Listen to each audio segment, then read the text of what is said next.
Audio Jungle.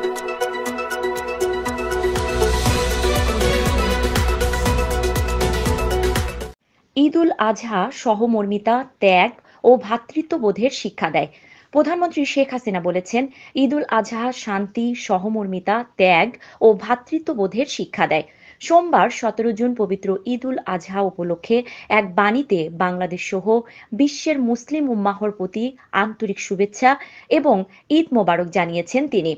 প্রধানমন্ত্রী বলেন, পিতা পুত্র হজরত ইব্রাহিম আলাইহিসসালাম এবং হজরত ইসমাইল আলাইহিসসালাম তাদের আত্মত্যাগের মাধ্যমে মহান আল্লাহর সন্তুষ্টি লাভের যে অনন্য দৃষ্টান্ত স্থাপন করে গেছেন, বিশ্ববাসীর কাছে তা চির অনুকরণীয় ও অনুসরণীয় হয়ে থাকবে। প্রতি বছর এ উৎসব পালনের মধ্য দিয়ে সচ্ছল মুসলমানের কোরবানির পশুর গোস্ত আত্মীয় স্বজন ও গরিব দুঃখীর মধ্যে বিলিয়ে দিয়ে মানুষে মানুষের সহমর্মিতা ও সাম্যের বন্ধন প্রতিষ্ঠা করে।